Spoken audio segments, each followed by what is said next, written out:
Howdy doody, everybody. It's another episode of Video Rot. I believe, is this 43? 44? What are we on? 45. Really? Yeah. All right. Well, this is a very special 45th episode of Video Rot because today we're going to be going over our top new metal albums. Todd, in particular, has been really pushing for this. He's been feeling extra nostalgia lately. Nostalgic. Absolutely. Now, we're not just going to go over our list. After we're done going over our list, and we'll have some honorable mentions too. I want to actually talk about the debate of new metal because, Mhm. like any genre, especially new metal, though, I think a lot of bands just sort of got lumped into it because they happen to be around and during the same era, and that's Yeah. just what happens when you blow up during an era of something. You just get lumped in with them. That's easy for press to market you and also. So me, I was sort of going off a criteria, right? So like before we get started, I'll go into the new metal criteria, like and how many of those boxes checked. Now, for you to qualify as new metal to me, you don't have to have all the boxes checked. For me, you just had to have enough of them. Okay. And then after that, I will talk about some bands, albums that a lot of people will easily consider new metal, and they might even be some of Rivers picks. But I will contest that they're not, in my opinion, and I'll also explain why, and et cetera, et cetera. And then I also want to go over some albums, some bands that were new metal adjacent. Like I don't think these bands are new metal at all. They just got wrongfully pegged. But I will acknowledge that they might have had one box checked S- at a time. Yeah, but certain albums would be considered new metal. I mean, their Yes, overall absolutely. discography wouldn't, but Absolutely. But yeah. not even that. Like I'll run the gamut on everything. But anyway, because there's a lot of bands dipping their toes in that new metal pond that weren't even from there. Yeah. But anyway, we'll get into that. But first, we just want to sort of talk to each other, touch base, see how everybody out there in the chat world's doing, seeing how River's doing, what's been new. Yeah, man, I great week. Work and everything. I did watch 3 movies this week, and I kind of wanted to mention them to you and the Oh, audience. well, But maybe we don't want to hear it. well, No, go shit, ahead. man. Go I don't ahead. know. Tell I me. don't even know if we talked about these, but God, I mentioned you got late last Friday night. I think I was pretty hammered at the time. Yeah, yeah. Um, but no, that was Saturday. Okay, Friday I watched John Wick Chapter 4, which that Finally. movie is awesome. That is the best movie of 2023 in my opinion so far. 10 out of The 10. the 4K looks amazing. So if you haven't gotten the 4K, get I I'd I recommend that over the Blu-ray. I If you know. actually didn't watch the disc because I got the 4K, but I watched the digital copy because my mom wants to enjoy Ugh. it too. My Oh, mom okay. Oh, okay. Okay. and Gotcha. and so we got to watch the digital version because I don't have a 4K player downstairs in the main room. But Okay. it's still fine though. But the movie's awesome, 10 out of 10. As far as an action movie, dude, it's like over two. It's almost 3 hours long, two Yeah. hours 50 Yeah. minutes, but it doesn't feel like it because No. it's just not. It doesn't really let up much, and every action sequence in the movie has something to prove. Like they made sure it's like, hey, everything. Every sequence we show in this flick is going to be unique. It's going to be memorable, Yep. and the whole thing, like John Wick always is, it plays out like a ballet. Everything is so choreographed and Mhm. fluid. It's just like you're watching, yeah, a performance art. It's The the characters are amazing too. The antagonist is great, but I mean, you also have a few other kind of pro slash antagonists that are you really like too. So I love this movie. I thought it was awesome. Well, you got the main antagonist, and it's Pennywise, Yeah. Skarsgård, whatever his name is, Bill Scar. Well, I don't remember his name, but and then you have like sort of one of his grunts, but it's the best friend, the friend of John Wick, which is Donnie Yen, which is Yeah. really cool to see Donnie Yen get a lot of mainstream attention It lately was because great. Yeah. he's been in the game for decades, Ip Man and doing kung fu movies and shit, and it's only been recently that he's been showing up in. Like I think he's going to be in the new Expendables. I think he's in Fast and Furious now. He was in Star Wars Rogue Legacy or Rogue One. I'm saying he's getting in high profile stuff now, which is cool because he's really good. And yeah, I love Scott Atkins in the fat suit. Yeah. But speaking of that, it's you Nobody. have That guy was great too. I really liked him with the dog and everything. I thought yeah. that was pretty cool. But every single scene is very memorable, and they made sure to make them all stand out. Like the Scott Atkins running through like that shopping center, that mall, him falling off the escalator, and Yep. uh, just that whole sequence is insane. Uh, I think the best though is the roundabout, dude. It's just That is Big Ben it never Parliament. Yeah, it I never can't gets. can't turn It's left. like it's like for 10 straight minutes, you're just watching people get thrown into oncoming cars, and it never Hmm. gets old. You would think it's like, oh, this is getting redundant. No, it's very, And the and you think it. CGI isn't terrible either, which is No, great. no, yeah, yeah, yeah, and it's definitely there, but it's 2023. It's gonna Yeah. be, but you know, it was used tastefully, and but yeah, like I watched Keanu Reeves, well, not just throw people into cars. He got hit by a couple, I think, too. Dude, Keanu Reeves took how many bones this guy should have broken this movie? Yeah. It's Mhm. so funny. And then like by the end of the movie, you know, when he's like trying to the whole sequence where he's going up the stairs, he's got to climb, he's got to get up there by sunup for the duel, and just that whole stair sequence is ridiculous. And then there's like the Doom. It feels like a video game where he's like with that flame, that grenade launcher, right, where Yeah. it's top down. It's like you're playing like it's like an old school what's it called, like top down Grand Theft Auto. Mhm. Everything is very, and that was very like, oh, this is very video gamey. But I like how at the end when he's trying to go up the stairs and Donnie Yen helps him get up. It's like what? Like that's what exhausted him. That Yeah. was too much. It's like he's been thrown off buildings. He got hit by at least 4 cars. And you know, it's just but that little whooping he took, he got pushed down the stairs and he's like, "Oh, I can't go any further." But I loved it. Yeah, it was just nonstop action, and his dialogue, which is just so bad and hammy, There's it's great. oh, That's what I love about him. he has like no words in the movie. Yeah. It was so funny. I was making fun of it the whole time. Like the movie's very long. You know, my mom Mhm. had to like take a break, smoke break, or whatever. Yeah. Every time if I took a break, I would stand up and go, "I'm going to the bathroom. Yeah, What is it?" that's how he Yeah, yeah, that's how he delivered it pretty much. it's like I'm going to the bathroom. He never said anything. Very small sentences. Yep. What is it? And he's Yeah. got that like blank stare on his face the whole time. There's like no emotion, like no smiling, no nothing. It's just, yeah, it's kind of part of the character, but man, what an easy job he has.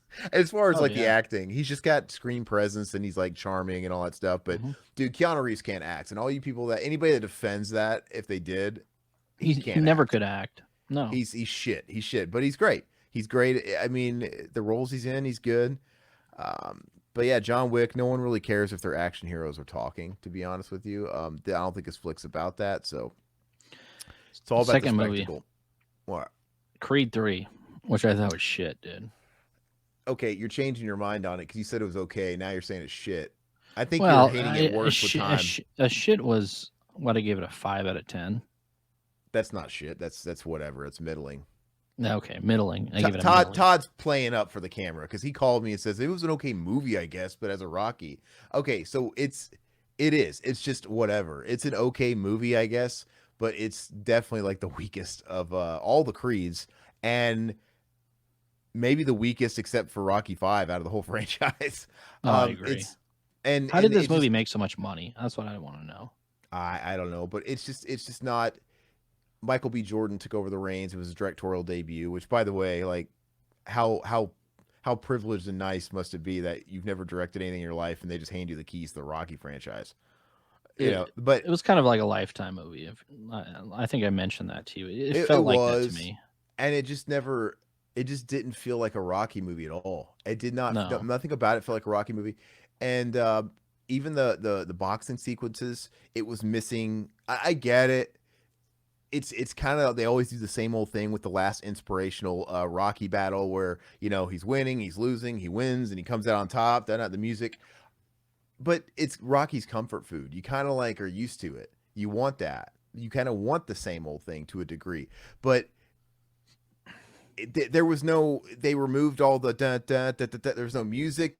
There was no uplifting. No, like all right, I want to get in this ring. Like whenever I watch any Rocky movie, dude, I always want to like go start. I want to take boxing classes like right after. I always forget about it, but I'm like, I should take up boxing.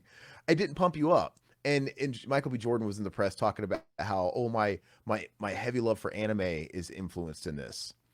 And yeah, did you lose me? No, you're good, man. You're good.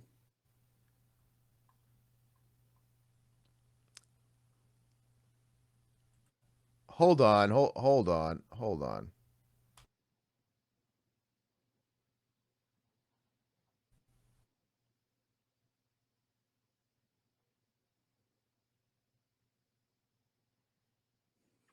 Freeze.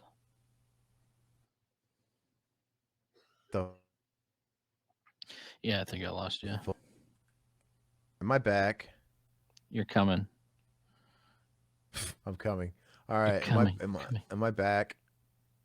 Yeah, you're still a little choppy, but I switched my connections, but it seems like I'm better now. All right. Am I okay? Am I good? Yay? Nay? Hello?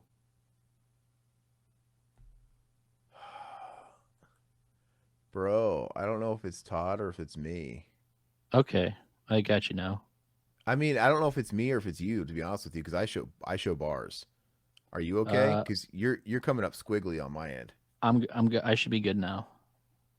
I switched. So Okay. yeah. Hmm. So we are talking about Ho- Creed 3 and the whole Give me a Damien. sec. Let me find a natural place to kind of go back in. Let me finish my statement so I can edit it easy. Michael B. Jordan was running around doing press, and he was talking about how his heavy love for anime was an influence for the movie, and it was going to be shown in it. And he just kind of kept saying like, "Oh, you'll know it when you see it. The way you handle fight scenes and stuff." And I totally got it. It's like that last boxing match with all the surrealism and the empty stadium, and It was you know, yeah.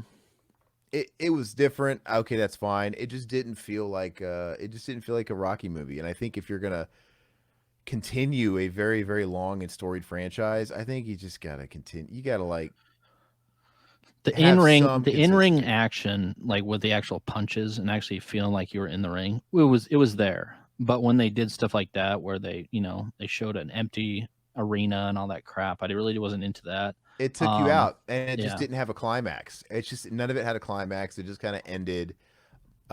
Well, Damien was a bad character. He's supposed to be like the antagonist and everything.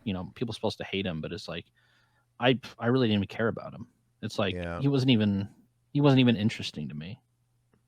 yeah. It just really felt like a big side story. It didn't really feel like it was part of any kind of canonical franchise. It was just this little side story about his upbringing, and yeah, this guy that goes to the joint and gets out, and basically Prince and the Pauper, you're living my life type of thing. I don't know. It was fine. I watched it the one time. Like I said, I might. I mean, if you gave it a 5, I'd say it's a 5 or a 6 even on a good day because it's fine. The thing that hurts it the most is it's just not. It doesn't feel like it belongs with the rest of the franchise, and I'm not in any rush to watch it again. No, it's a So one timer. yeah, and it did. It made more money than any other Creed. I think it was the biggest in the entire franchise. I think it even technically, when you consider inflation, it technically topped Rocky Four, which is the highest.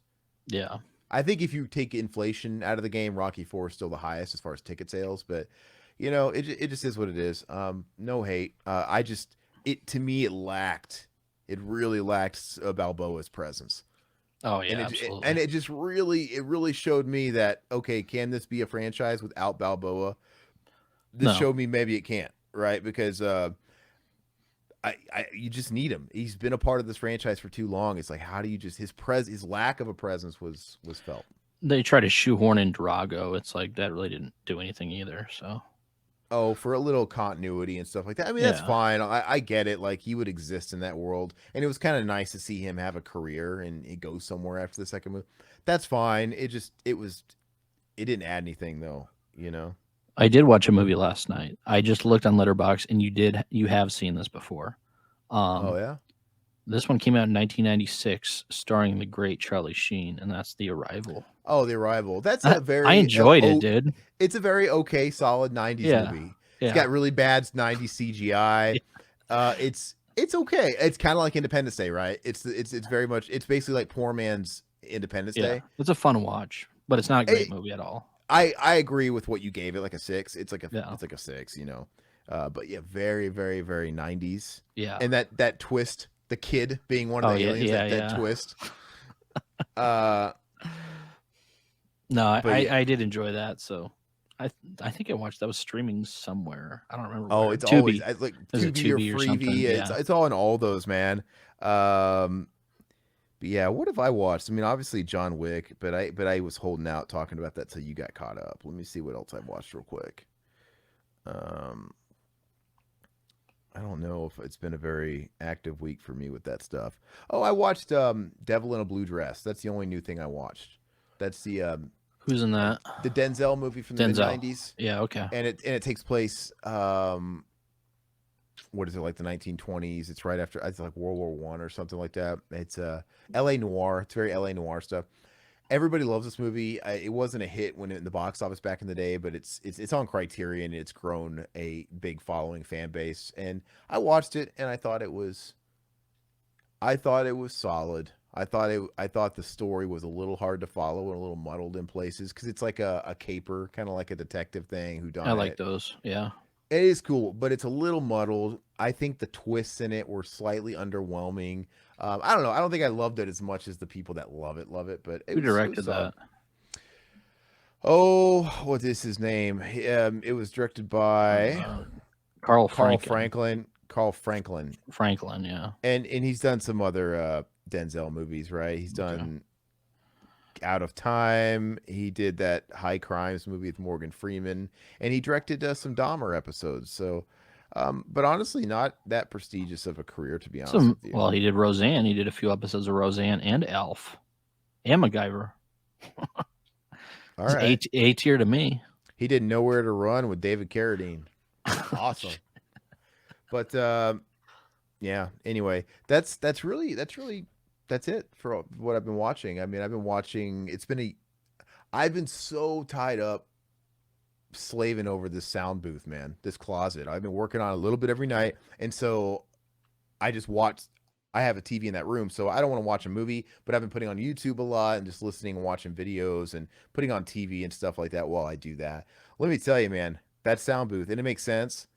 And I'm wondering, even like the pro ones, are they all like this? But it's so fucking hot in there now because I have the whole thing covered and Mm. treated. And it makes sense because like, well, how do they cool them? Even in professional studios, how they cool them because they don't they don't want AC noise. Yeah. Because that's always a complaint too. Is like, oh, you pick up AC, but how do you avoid it? Like, how is it just like hot, dude? It's like, how am I gonna be in there doing anything without needing to take a break every 5 minutes? Like, God, I'm gonna come out Put a sweating. couple ice buckets in there, dude. Chill off the Okay. room a little bit. Yeah, that'll get old fast. Putting ice buckets in there every day, dude. I have no clue. You'll have to research it, man. I'm sure there's a way. Yeah, there's got to be something. But anyway, that's really it. I kind of want to get into Name That Kino. I'm dying to get into Yeah. Name That Kino. Yeah. Let's do So it. this might be the last time I kind of brief everybody on the changes. But we're introducing segments into the show. We do Name That Kino, in which I will provide Todd with a selection of photos, and he must guess the flick based off the screenshot. Typically, 3 guesses. They get a little harder, right? They get a little easier, right? They start off hard, medium, and by the time you get to the last one or the third one, if you get it, you don't get any points because it's the last one's gonna be a gimme basically. Now, the exception here is on this Name That Kino. I actually have a few more than 3 on a couple of them just for fun, just to see how far I can take it. But I still want to apply the rule of the third one, no points, because to me, starting with the third one, they should be gimmies. Yeah. Okay, so let me go ahead and share that screen. Let's do it. All right, it is time for Name That Kino. Up to bat first. Animal Factory. No, I don't know how you get that, but I don't know how you get anything, so that's fair enough guess. Looks like a bar of soap in a prison. Oh, yeah, it does look like a bar. That's a flooded prison shower, my friend. Looks like a bathtub. A bathtub. Yeah. They take baths in prison now.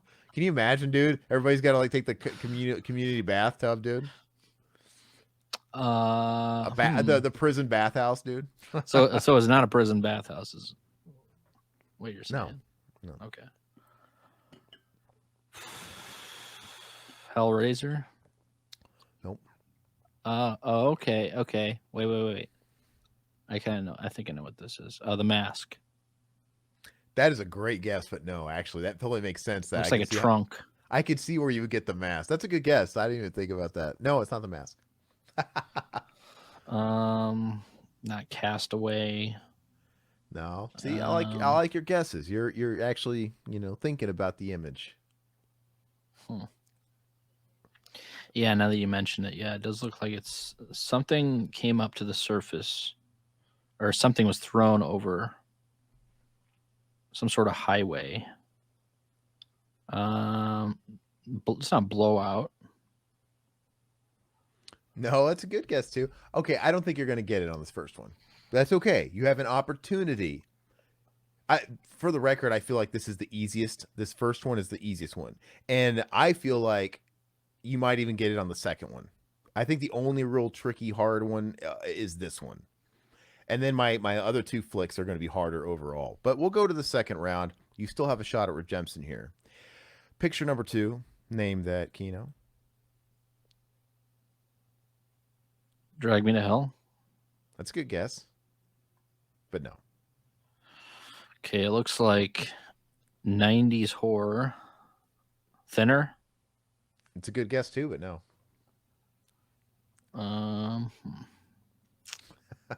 It looks like some sort of pirate. Is it like a Pirates of the Caribbean or?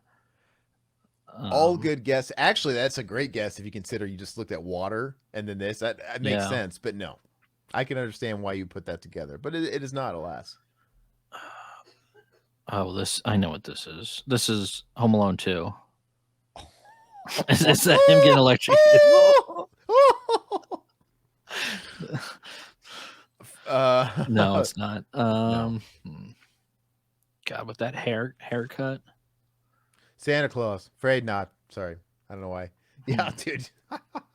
No, man. You let me know, because once we pass this one, you forfeit. Even though this one I've got about 5 slides. Have I seen this? Yes, definitely. I've got 5 slides for this total, but still, I think the last few are all gimmies. So this is the last one you get for credit. But Goonies? I will be interested. No, it's not Goonies. Is it 90s?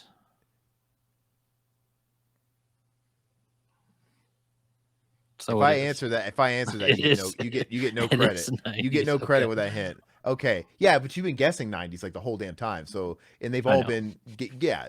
So yeah, you're on the right track with 90s. I'm gonna give you one last guess, and I'm gonna move on to the third one. Shoot. Can you at least give me a genre? No, I gave you a decade. Okay. God, how much? Oh shit! I just spilled my tea all over the floor, dude. Okay. One last guess. Let's see. There's always time for one last guess. I already said the mask. Yeah, I know. Come on, you get one last guess, and then it's over for you, man. Serpent in the Rainbow? No. Okay, so you officially lost a point in your cred. Now we're gonna go. I feel like the next one's gonna be a gimme, but if it's not, I've got 2 more after that are leading up to a ultra gimme. The 5th one's gonna be, but just for fun, name that, Kino. The Abyss? That's a good guess. Actually, okay, maybe this is not like a gimme. Hollow Man? That's a good one too, man. You're all about that 90s look. I get it, but no. Okay. You need another hint. Let's keep it moving. Name that, Kino. Oh, Mortal Kombat. I should have known by that. I should have known by that face, that cheesy 1995 face, dude. It's when Shang Tsung like, you'll be next. And the trunk that they threw over Johnny Cage's trunk. Yeah. Thank God I didn't ask him to park the car. Yeah, exactly. Look at Chan take it in the ass, dude. You know what I like to think? I think that's Shang Tsung. Like, your brother's ass is mine. He does that. He sticks a stump. You will be next.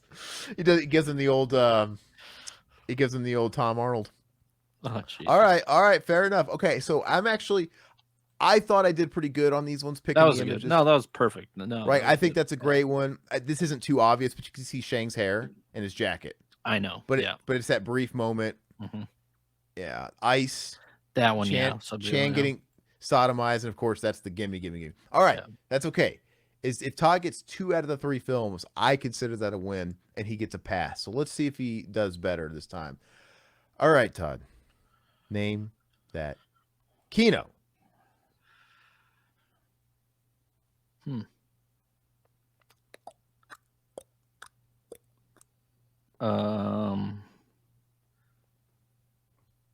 Escape from L.A. That is a fantastic guess, but no. Hook. No. Are there any nighttime scenes in Hook besides when he's in London? I think when he's I can't. Yeah, there is because he talks to Tinkerbell at night. No, but it's not. This is admittedly an intentionally hard first slide. So if you got this in the first slide, I think you would have to be a mega fan of this movie or seen it a lot to get it. So it's one of those things. Okay. Because like it, this is a frame though. Hmm. But I intentionally, right? I didn't just give you a frame of generic boots. Like there's stuff there that if you know the movie, you're gonna know this. But I don't expect you to get this in the first slide. It's hard. I don't know. Cyborg.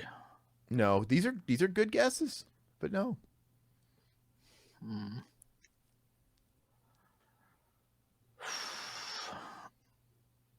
Give me one more guess. One more guess. Hmm. And then you'll have another shot at redemption at the second one. You'll still be in the game. And this one, I think I did a great job on progressively making them easier. So like this is, there's a shot you might get it on the second one. Blade. These are great guesses, but no. Okay, so we're gonna go to the second one. Todd, name that Kino for your last shot at redemption here.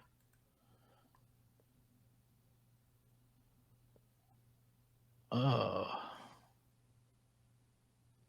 little bit easier because you're seeing a face, but it's still.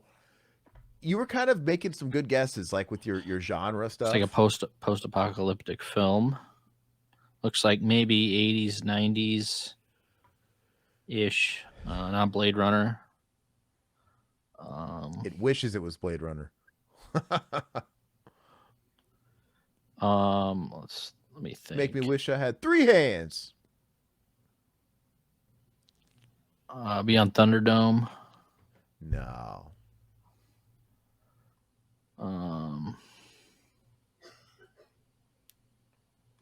my mom's in the chat guessing. Oh, she is. It's not Escape from Alcatraz, Mom. But don't look at the chat. You know the rules. Don't look at the chat. Okay, yeah. Oh God. Guess you're not going to be getting this one either, man. And I think this is more than fair. Do you own this movie? Do I own it? I definitely don't own it on 4K. I might have it on Blue. I honestly don't remember. Okay. I definitely have seen this damn movie. And I'll give you a small hint. I definitely owned the Super Nintendo game growing up. Judge Dredd. Yeah, you motherfucker. How'd you get that? It just clicked. Yeah, I'm not going to give that to you because I gave you that hint. Oh, come on. That didn't click. You said Super Nintendo, and I was like 90s. Okay, it's Super Nintendo. Fine. But that was an assist if I ever saw one. But just you gave it to me. Would you have gotten it? Would you have gotten that with the robot? Oh yeah, I would have gotten it. Yeah. Yeah, of course he says that now that he got it, and then that would have been the gimme. That's what I imagine was behind Chan. Oh God! All right, Todd. You really got to pull through here on me on this third one. I want you to knock this one out of the park. First guess. I am tied with you from last week. You didn't get any last week, did you?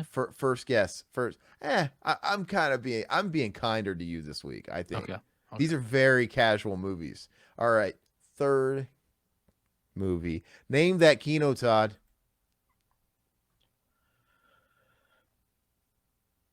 Terminator 2. No. I know this scene. I've seen this scene before. What's wrong with Wolfie? Of course you've seen it before. I picked movies you've seen. Kindergarten Cop. Eraser. I want to say it's an Arnold flick. I don't know why. Maybe. Could be. Last Day. But I'm not going to sit here and let you guess every Arnold movie under the sun before we go on to the next So it is an Arnold movie. It's just I'm going to give you a few more guesses. The Sixth Day, I mean. No. Commando. No. Is this the first one?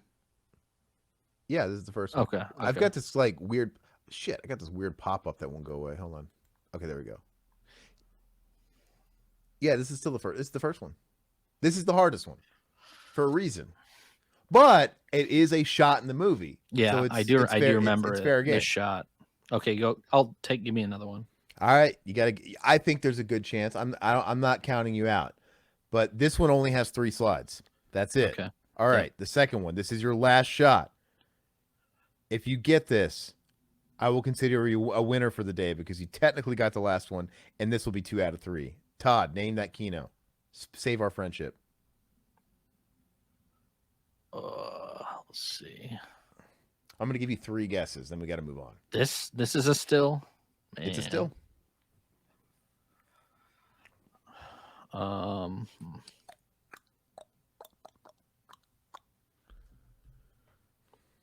Pet Cemetery 2. Yeah. and this is from the same scene where he drops the bowl of lima beans. Yep. Yeah. Like, and she goes, "Gosh damn it, Gus." I remember him dropping that. I don't know why it just didn't register the name, but I remember him dropping the bowl. And you were close. It's not Arnold, but Eddie Furlong. There's a connection. Yeah. Right. Okay. So you have to admit, I think I played it kind of easy this week. Those are good. With the choice. Yeah. But nothing too obscure. Fairly easy. Okay. I've learned my lesson. No. I'm not saying you can't do that. I'm just showing you I'm compassionate after a week you gave me. That's all I'm saying. Okay. You could be difficult if you want. No. Okay. I know the rules now. I kind of a little bit easier. No. The rules are quite clear. That's what Shang Tsung said. The rules are quite clear. Well, I need to do a movie you've seen once, maybe like 10 years. I need to do something you've seen a little bit more often that you can actually get. I would say maybe mix it up because, like, for example, you don't have to do like all this because I don't know how many times you've seen Mortal Kombat, but I think you've seen it enough. Oh, I've seen it about 10 times. Yeah, Judge Dredd I've seen once. Yeah, Judge Dredd's the one you've seen once, and then Pet Sematary 2 you've seen countless times as well. I'm not saying you have to do that, but maybe it'll be all right to give me one that but also if it's a movie I've seen a lot, you could feel free to give me harder stills. Okay. You know what I mean? Yeah. Like I would have got the trunk. I would have got the trunk in the water all day long for a movie like that. So, all right, that is it for that. So I was thinking it was a bar of soap. I mean, valid. Hey, what's up, Silhouette? Sorry, I'm just now seeing your chat because we were in the middle of a rousing round of Name That Kino. Let's see. But he was guessing Beethoven, no. Death Wish, no. Good Will Hunting. Ew, chewed up food. Yeah, Eat those lima beans, Silhouette. Eat those lima beans. All right, so guys, we're gonna get into the meat of our topic. We can't BS anymore. We're gonna be discussing our top new metal albums. We're gonna start there, and then, like I said, I want to have a chat about semantics afterwards. Right? What does new metal really mean? But we're gonna go ahead and start. How many did I actually make? We're gonna do top 5, but I have 2 honorable mentions that are like 6 and 7. Yeah, I have 7. Yeah. Oh, perfect. Look at that. Yeah. 2 sides of the same coin. So I'll start. My first honorable mention, which is technically number 7. Hey, what if we have the same one? Like, what if I have one that's in my like top 3 or 2? In the case of this, don't say, "Oh, I had that too." Wait. Okay. I would say wait. Okay. And then you can just like come back with why it is at your higher whatever. Okay, so for me, I rank it on a criteria. There is how much I personally like it. There is cultural impact, the importance of it. And then third is how much I really think it defines the genre, right? So obviously, the higher we get on this list, the more of those boxes it's going to tick. But my first one, though, number 7, is not an album I like. It is an album I owned because I'm like, hey, I was interested. I was consuming everything. Like, what's this band I hear about? But I never really got into it. But I cannot deny that it was a pretty popular album for the genre. And man, these guys really embody new metal. Like everything, they check off the box hardcore as far as aesthetic, their clothes, the style. But the only thing it's lacking is I just didn't really care for the album. But it was a big one. It was a gold record. Cold Chamber, self-titled debut. The local, Mhm. the local. Yeah. So I have to give that to that one. What's your first? Did you listen to the Cold Chamber record? No, I haven't listened to that. I was trying to tell our buddy Pat when we were talking about new metal one time in chat, and I was trying to say how I never liked Cold Chamber, and he just goes, "Fuck you, Big Truck goes hard," because they have this song called Big Truck, Big Truck, Big Truck, and it's like every song sounds the same to me. Local Big Truck. Okay. He's like, "Fuck you, Big Truck goes hard." Anyway, and that album cover too. How 90s is that? Like, it looks like, yeah, it looks like it looks like you're looking at like a Aqua, Barbie Girl. It could be any kind of 90s soundtrack. The colors are so crazy. But and you got that ice cream truck driver guy. But anyway, what's yours? So my honorable mention is one that you absolutely hate, but I really enjoy the album front to It back. I think it's a really solid album. It doesn't mean it's not on my list though, because Cold Chamber technically, like I said, not my cup of tea. I really like this album. I liked it back when it came out. It was very, very popular, especially with the ladies back in the early 2000s. I think I found this album at a pawn shop for like a couple dollars, and I picked it up. This one it's kind of weird because parts of it is new metal and parts of it is not, but it is "Break the Cycle" by Stained. Okay. I know you hate this album. We'll be getting to Stain later in my chat after this. Okay. But no. Okay. I respect that. So how are you? Are you grading? You have to be grading mainly just on your enjoyment, not like I'm doing, because But a little bit of both, but mostly like the honorable mentions are my enjoyment. For mostly. me, okay, I can't speak on the enjoyment because that's a personal thing. To me, they don't really have too much of the aesthetic. They had the low guitars, but I'll get into why I don't think Stain's really super new metal. But they also, I don't know. I think they're alternative new metal, post grunge. I mean, they Fred Durst disciples. Guess what that means? You're deviating from the genre when you have to throw in all these subgenres. They're new metal, but so I mean, they don't have the. I don't think they tick that third box for me where it's like, how much do they really represent the genre? So that's why I wouldn't put Stained in there. But that was a huge album. Yeah. But that was on like alternative radio. They had like a #1 hit. It was like crossover. But anyway, whatever. I respect it. So my last honorable mention, aka my number 6, and this honestly could have been in the number 5. And I'm going to show you this one. And to me, honestly, this is a really hard, because the rule I put in place is we can't repeat bands. You pick one band, one album, right? And it was very hard not to do the first album, but hold on. The first album, I would say, is more culturally relevant to the scene.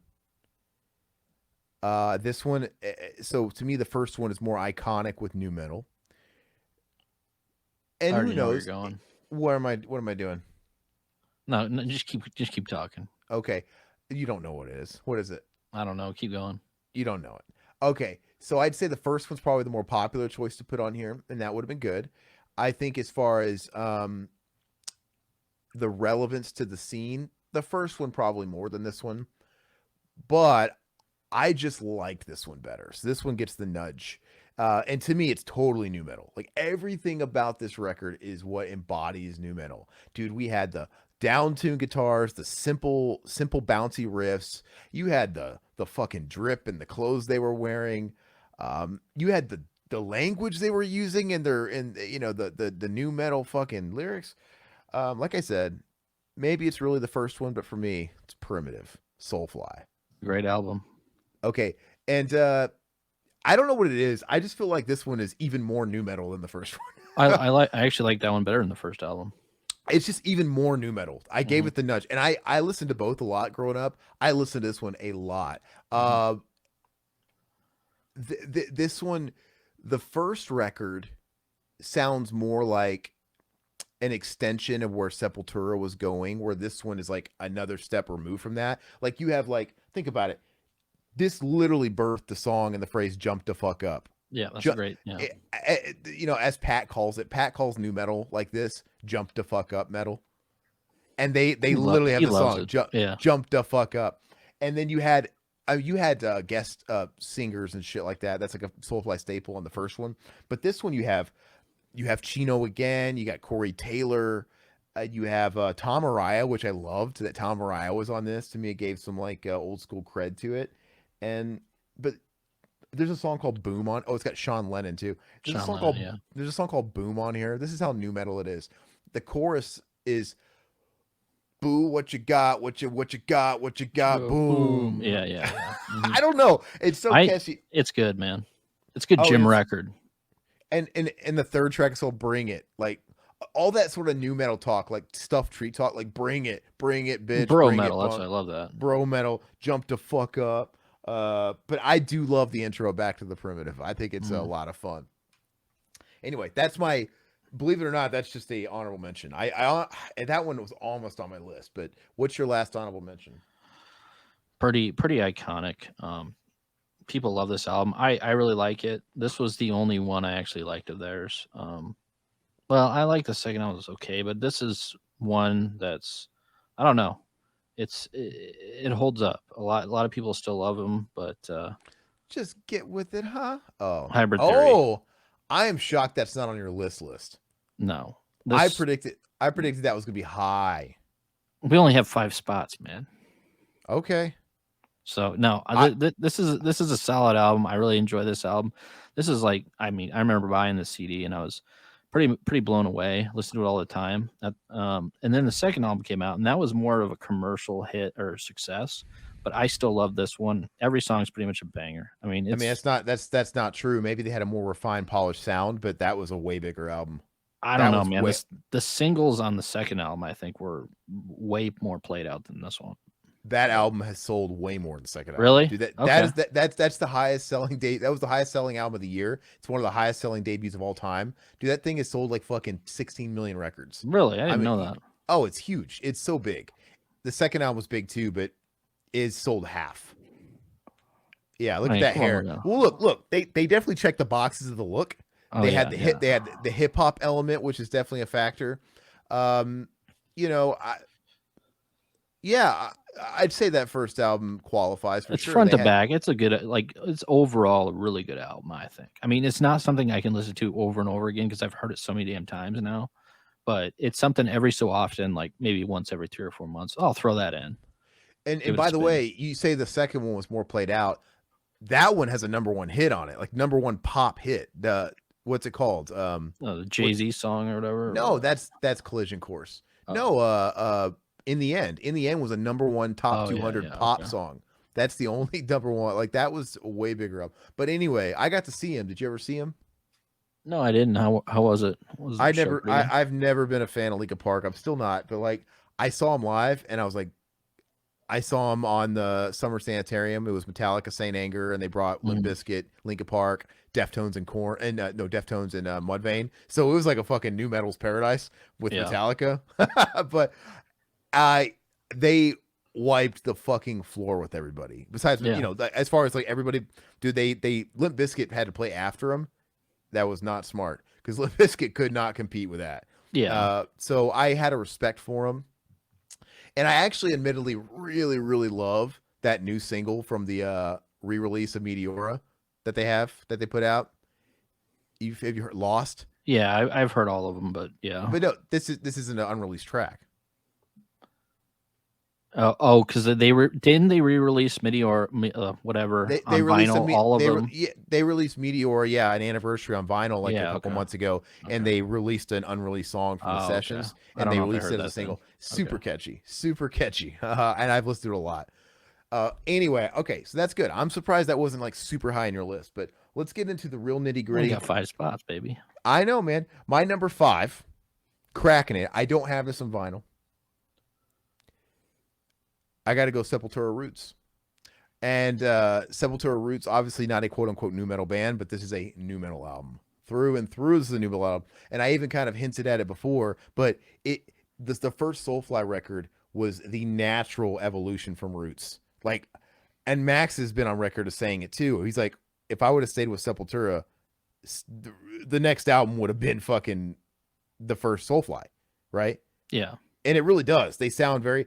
I arguably like the Soulfly record better than Roots though, because I don't really love Roots. I've never loved Roots, but as the years have gone on, I've warmed up to a few of the songs, so it's all right. And but I still don't love it. But it is very new metal. They had Ross Robinson producing, who was the new metal godfather. He produced the Korn. He produced Slipknot, Korn, but Sepultura at the time when they were recording this album, new metal hadn't quite reached its like peak yet. So they were just really influenced by Korn, which was the new thing. It's like, oh, Korn, this band Korn, they're doing something so new. And they got their producer, they started tuning low like Korn and playing simple. It sounds like a Korn record. It really sounds like a Korn record. It sounds a lot like the first Korn record with tribal shit. And that's what made them unique, is they infused all that tribal stuff with that Korn sound. And all of a sudden, they were dressing in that Korn swag, dude. Adidas tracksuits. Max dyed his hair red, had the dreadlocks. It's like, what the fuck happened to Sepultura? So do I like the album? I don't love the album. I'm kind of lukewarm on it, but it is undeniably new metal, and it was very important for the scene because along with the first Korn record, this album came after it, but every new metal band cites Roots. And I don't know how many concerts I've seen, and a lot of the bands that were the new metal era bands, how many times they would play fucking Roots live. They'd jump into that riff. It's got that. The influence is hardcore, and Sepultura, because of Roots and even Chaos AD, they're just one of those bands like Pantera that bridge the gap between classic metal and what came in the 90s, the new metal. As much as I love Pantera, as much as I love Alice in Chains, and as much as I love Sepultura, they begat the shitty music that came later. They just did. It sucks, but anyway, I got to give it to Roots, man. It's just icon status. I like the single a lot. I don't know, really remember the whole album, but maybe I'll have to go back and Rata Matata, or whatever it's called, Spit, Cutthroat's a pretty good song. Ambush is a pretty good song. You know, there's songs on it, but you know. So what's your number 5? Your official number 5, top 5? My number 5 has all bangers. Do you have actual records to show on all these? Yes. Awesome. Okay. Very, very huge at the time. Very big. I'm sure all these were, Todd. Come on, everyone. Very big for me growing up. Okay. Growing up listening to white rap, so Eminem and Limp Bizkit. Oh, that's my number 5. Yeah, significant other. Significant other. Look at that cover. Is there not a more 90s cover than that? It looks like a spray can tagging artwork, and it originally was, I guess. So yeah, super bright and vibrant. Even that tribal, that's like a tribal tramp stamp tattoo. Like, that's how 90s is that logo. They never use that logo again. Yeah. But yeah, everything about it's so 90s. But yeah, cool. Fantastic album. I mean, of course, you have the Just Like This. You have Nookie, Break Stuff. You have Rearrange. I'm Broke. You have End Together Now, everything. Which was End Together Now was a hip hop hit. It was on BET because it's just a straight up hip hop song. Yeah. And it was kind of cool what they were doing with the theme of the music videos, right? Because they all connected, and that's what hip hoppers do. He was doing what hip hop artists did, where they would connect the records. Like Ice Cube would release singles, and the videos would sort of be sequeled on each other. And they did that too. At the end of the Nookie video, Fred Durst was getting arrested for playing out in public. And then the next video, they're getting taken into custody and they're going to prison, which was what's it called? Rearranged. And then after that, he gets executed, and then he's like, if I was in heaven right now, I'd be kicking it with Method Man. And then he falls into the Method Man. So they were all connected, which is really, really cool. Okay, I can't argue there, man. It's such a fun album, man. Like I can go back, I can listen to this, day after day. And Fred Durst, everybody hated. Well, everybody liked him and then hated him, of course.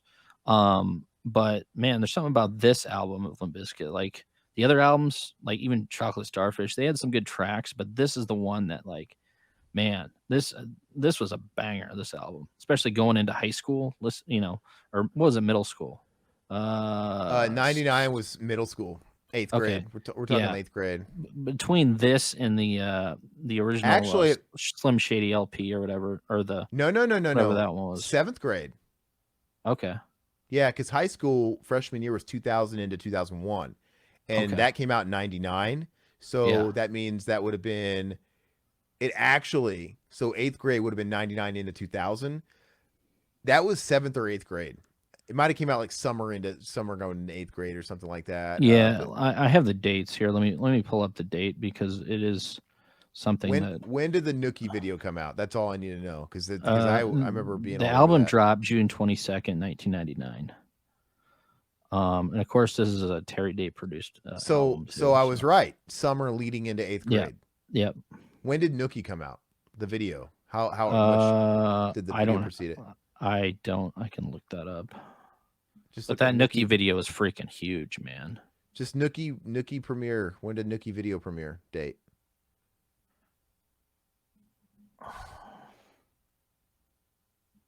Boomer on the Fly.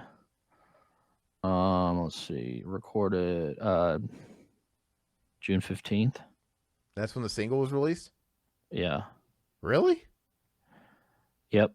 Released the first single from their second album, Significant Other, June 15th, 1999.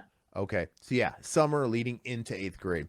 But yeah, man, yeah, I can't argue there. All right. So mine. I'm surprised that's not higher for you, by the way. Only 5 spots, baby. I know. All right. Number 4. Competition is steep. I don't have this record. I've actually only got a couple of the records on this list. But number 4, man, and I hate it because of the way my criteria goes. Some of my more favorite records are lower on the list just because the criteria. But number 4 for me, Mudvayne, LD50. As far as enjoyment, this album is a fucking masterpiece. This might be one of, if not the best album on my list, I think. But the only thing that's weighing it down is cultural impact. Now, it was a big record. It's just the records that are on here are just a little bit bigger and more important to the scene. So that's the only thing that's weighing it down because from here it gets competitive. But dude, the music, the look, the makeup, everything they were doing was totally of the scene. Right? Everybody kind of had a different way of doing new metal. You might have had like the hip hop shit going on, like talking about Fred Durst, or you had like the total shock stuff like they were doing. And it was a very big record, very important record. It was a gold record. Like I said, we're just getting into the big leagues now, so it's unfortunately weighed down by some other heavies, but I love it. I think this record's awesome. It is maybe the best written new metal album out there. But yeah, LD50, man. And I don't know what happened because I would also, if we were doing a list of our top artists that fell from grace hard, Mudvayne wouldn't be at the top of that list because they just went down, right? Yeah, and it would be in my honorable mentions. I think it's a great album as well. I think I always say that, and I've said this to everybody. I've said this to Todd, I've said this to Pat. Mudvayne, after that first album, they had a clear trajectory. They had a path. They had 2 ways they could have went. They could have went even deeper into that weird prog metal thing they were doing at the time, and maybe today I think they'd be more revered. They'd be like a Tool. They'd be like Deftones or something where they broke out of new metal and they're just Deftones. They're their own thing. They would ascend to that next plateau. And I think they could. They would be like respected like a Tool because they were all mathy, great musicians. But they chose to go the other route, which was to create radio butt rock. Yeah. And it's a shame because they really had something. Then they went away for a long time. Now they're back.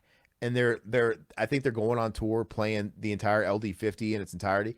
It's just too late, too little, too late. It's probably not the same. Yeah, I did see them in concert. I want to say what their second or third album that came out.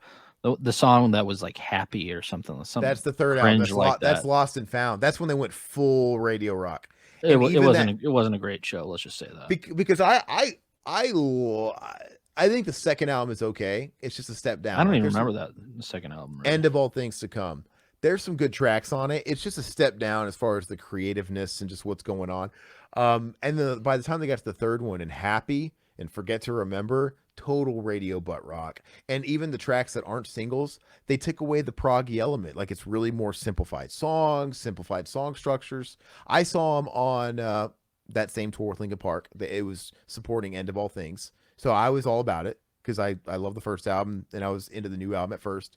They ditched the makeup. And then I saw them on the Lost and Found tour. I took my dad because my dad started liking them when Happy came out. Like, you fucking poser. But that's exactly what they did. They cleaned up their sound and went radio butt rock, and then all of a sudden they were your dad's favorite band. Yeah, it was intentional. But I took him to see him, on that tour, and it was fine. I had a good time, still seeing it. But anyway, that was my number 5. Oh, my 4. What's your number 3? Yeah, my number 4. So 4. My bad. Number 4 was one. Later, Silhouette. Have a good night, man. Yeah, have a good night, bro. Very, very iconic record, of course. This one, when I think of this band, I think of this album. Let's just say that. And these are another king of the TRL generation. Of course, it's Follow the Leader. Yeah, it's one of my favorite Korn records. Yeah, it is my favorite Korn record. So I mean, the self-titled, the original Korn record's good, but I like Issues as well. But Follow the Leader, man, it's just something about this album. Like, I don't know, I always love this album. I think that's the one. I think you made the right pick. I think that one you can make the case for because it was peak TRL, which in itself is very 90s and very new metal. Yeah, and it's got iconic art. It more so than like the first and second record, it incorporates the hip hop. You got Ice Cube, you got Trey from Farside on there, and you've got, clearly they're the granddaddies of new metal, they're the godfathers of new metal, and yeah, I mean, I think and of course they were rocking the tracksuits, man. They got the braids. They even like embodied and popularized the new metal names, like Head. Look at my name, Aaron Head Welch. Yeah. Monkey Head, because that became the en vogue thing to do. Like all those new metal bands, they'd be like, my name's Trouble. Right? I remember the guitar player for Crazy Town was named Trouble, and it's this skinny looking dude. That's cringe, dude. This skinny looking, he was like Andy Dick, dude, and he had like eyeliner, and he was Trouble. And everybody had these fucking names, dude. I'm Spider One from Power Man 5000, Spider One. But Korn started that. Yeah. Korn started that. And that's why I can't give Korn shit, because they were just being Korn. And I don't think they should be held too responsible for the scene that came after and explode and tried to be a lot of Korn wannabes. Because there's new metal bands that, I mean, all these bands I'm talking about, Mudvayne, even like Linkin Park, all these bands sound drastically different. I think they just have like they just come from a similar era, so there's like, you're always going to be able to tie fashion to stuff. Like if fashion shouldn't be about music, it was just a time, place, and circumstance. But it helps sell the records though back in the day. But it's just part of it. But I feel like there was those new metal bands, and then there was just the Korn knockoffs. You had bands that were just straight up knocking off Korn. Yeah. But anyway, no, that's a great one, man. I can't argue. It's a great record. My third one, like I said, we're getting in heavy territory. Yes. Pretty much all of mine in the top 5 could be somebody's number 1. It's very hard because I like the second album better, quite a bit better, but I cannot deny this one is ever so much more important to the scene. Slipknot, the debut. I like Iowa better, and I actually think Iowa is just as important in a lot of ways. Like, Iowa is a tent pole, it's a milestone. I'd say it's overall the favorite, but this is the one that broke out, and to me, this one is just more new metal. That's what's given this the nudge. I like Iowa more, but this one has more of that new metal influence, man. Iowa's just heavy as fuck. I don't really see Iowa as much as new metal as I do just a heavy metal out. I was blown away when I first heard Iowa. I'm like, holy shit! I couldn't believe how heavy it was. It's just brutal to me. Iowa has a lot more in common with death metal, grindcore metal, with a little bit of that new stuff that was going on. It's just they were really becoming like, oh, this is Slipknot. But when this came out, they were on the bandwagon of new metal. And you look at the masks, you look at the gimmick and stuff like that. You look at the jumpsuits, the shock factor. Okay. But just, it's still Slipknot. You have songs like Sick and you have Eyeless. All that stuff is great. It's Slipknot, but then you have like a heavy hip hop influence on Spit It Yep. Out, which I love. Spit It Out. You know, stuff like Liberate, No Life, Diluted. There is a lot of rapping on this album. he's doing Yep. he's doing the new metal thing, and a lot more of the hip hoppy scratching going on. I Yeah, this was just more new metal. That's the only reason why I give it the edge. And I do like this album. I didn't like it at first. Over the years, it grew on me more and more and more It's and more. phenomenal album. I don't think it's Iowa though. That's just me. But yeah, that's my number three. Okay, my number 3. You can tell me I'm wrong all day You're wrong. for putting this on the list, but I did. Creed. No, Around the Fur. Oh, okay. I mean, hey, like I said, new metal, I guess, is going to be subjective. So I want you to defend it. Why is this a new metal album to you? The first 2 albums were the only new metal albums for Deftones for me. Something about My Own Summer, Around the Fur. Just, I mean, it seemed like the first album you had more of the songs with like a little more rapping in it, but it was a little bit more like punkish to me than this, and this just had the more of a new metal feel to me. I don't know. I know you're gonna say it doesn't, but I don't know. I've always, when I've heard this album, when I first heard this album, it was new metal to me. But and then once White Pony came around, I was like, I couldn't see that as a new metal album. But this one I definitely did at the time, and still do. But tell me I'm wrong. I mean, I'll get into that in our after segment. I'm not going to tell you you're wrong. I'm just going to explain why I'm right later. No, I'm just kidding. Asshole. But anyway, my number 2, Korn, self-titled. I don't have it on vinyl. Okay. Now, it is not my favorite Korn album. Mhm. I enjoy it. And like Todd, it's like, man, my favorites are it's a toss up. Like I usually say Follow the Leader. Lately I've kind of defected and said, you know what, Issues might be the best one. But Follow the Leader is so good. And the only reason why I think I got to say Issues is a little bit better, at least for now. To me, Issues doesn't have a bad track. It's and honestly, I can listen to all Follow the Leader and it's very nostalgic, so I don't skip it, but I will admit All in the Family is fucking terrible. It's cringe, but it's part of my nostalgia, so I listen to it. It's just part of it. It's like and I know, but I have to acknowledge that. Like, okay, that's kind of a dip if we're splitting hairs. And then there just those little things. But no, I think Todd might have the better answer because it's like, TRL, the height of it, and you had people ripping off Korn hardcore, because I know the first album is what started it, but this is what really pushed new metal. This one, because new metal really hit its nexus 98 to like 2001, man, and this was the beginning of it. So but just for sheer influence, it can't top the first one. The first one is the Godfather. It's the one that it's the book. It is the Dead Sea Scrolls of new metal. It is the 10 Commandment tablets of new metal. So that's why I went ahead and did that one. I kind of didn't want to, but I have to. So it's a great album. The most iconic new metal song of all time is Blind, and it opens up with the Are You Ready? And then it's probably their best song, I think. And you said they peaked in their first track? No, ever. But I have to give it to their debut album alone, because Blind, that song alone, that riff alone, wrote new metal. Yeah. Because everybody has the Blind riff. It was a new metal state. Every new metal band had it, right? That wasn't a thing before. So Roots is a fucking Blind riff.